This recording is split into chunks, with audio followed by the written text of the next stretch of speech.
আমার টাকা নাই, আমার চিকিৎসা টাকা নাই, আপনাদের সাহায্য হলো। আমি বাঁচতে চাই, সন্তানদের জন্য হলেও একটু বাঁচতে চাই। ক্যান্সারের তীব্র যন্ত্রণায় বিছানায় ছটফট করতে করতে এভাবেই কাঁদছেন শাহানা বেগম।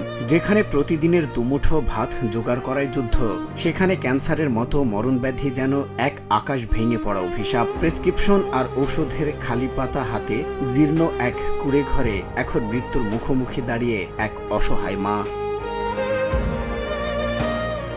বিছানায় শুয়ে ছটফট করা মায়ের পাশে বসে মাথায় হাত বুলিয়ে দিচ্ছে তার মাত্র 4 বছরের অবুঝ কন্যা শিশু। মায়ের কি হয়েছে তা বোঝার বয়স না হলেও মায়ের কষ্ট দেখে মলিন মুখে বসে আছে ছোট্ট ছোট্ট বাচ্চাগুলো। আর ভাঙা ঘরে ধুকে ধুকে মরা স্ত্রীর এই কষ্ট দেখে আড়ালে গিয়ে শুধুই চোখের জল ফেলছেন দিনমজুর স্বামী। এখন আমি সরকারি বাড়িতে আছি, সরকারি একটা ঘর জায়গা করবার নাম এই ঘরের তলে বসবাস করি। আমার স্বামী কাজে চলে গেলে আমি কোনোরকম চলি, বাচ্চা কাচ্চা নিয়ে বইরে থাকি, ঘুমিয়ে থাকি, চলতে পারি না। কাজে না গেলেও অভাবের সংসার, চলতে পারি না।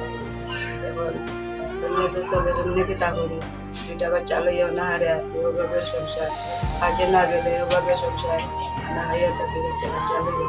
এই গ্রামের দিনমজুর গিয়াসউদ্দিনের স্ত্রী শাহানা বেগম ফুসফুসের ক্যান্সারে আক্রান্ত। দিনমজুরি করে যা আয় হতো তার সবটুকুই শেষ হয়েছে প্রাথমিক পরীক্ষা নিরীক্ষাতেই। চিকিৎসকরা জানিয়েছেন উন্নত চিকিৎসা পেলে এখনো শাহানাকে বাঁচানো সম্ভব, কিন্তু তার জন্য প্রয়োজন অনেক টাকা, যা এই গরিব পরিবারের পক্ষে জোগাড় করা অসম্ভব।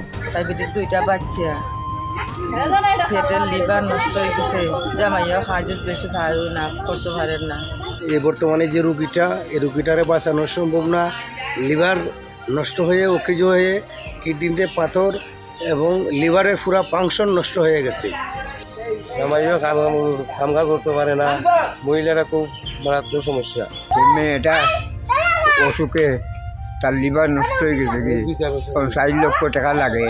গিয়াসউদ্দিনের বউ কিডনির নষ্ট, সাহায্য আল্লাহ দিলে আপনারা দিতা মানে টাকার অভাবে সাহায্য করতে পারেন না। তা দেখা অতদিন করছি না পাইলে এখন তো ভাড়ারাম, আমার আর খাম নাই, কাজ নাই, যাও করে দিন রুজি যায়। অসহায় স্বামী গিয়াসউদ্দিন বলেন, সারাদিন মাটি কেটে যা পায় তা দিয়ে চাল ডাল কিনতেই শেষ হয়ে যায়। এদিকে ডাক্তার বলছে তাকে বাঁচাতে অনেক টাকা লাগবে। আমি এত টাকা পাবো কই? সকলের সাহায্যেই ফিরে পেতে পারে আমার স্ত্রীর জীবন। ডাক্তারে কইতেছে যে অনেক টাকা লাগবো, 3-4 লাখ টাকা লাগবো। এখন 3-4 লাখ টাকা আমি পাইনি, কই আমি রুজিও করতাম পারি না, 2টা বাচ্চা কাচ্চা তো আমি রুজিও তো যেতে পারি না। রুজিতে গেলে আমার বাচ্চা কাচ্চা তাকে আনা খাইয়া, রান্না বাড়ার মানুষ নাই।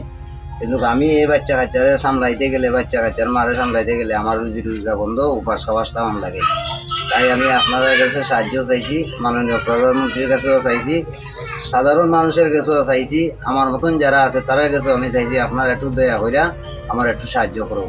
সমাজের বিত্তবানদের একটু সহায়তায় পারে এই অসহায় মাকে সুস্থ জীবনে ফিরিয়ে আনতে। বাড়িয়ে দেওয়া হাতটির ওপরে আজও নির্ভর করছে 4 বছরের এই শিশুটি। তার একটাই দাবি, তার মায়ের কোলে ফেরার। সজল বিশ্বাস, নিউজ ডেস্ক, বাংলা টিভি।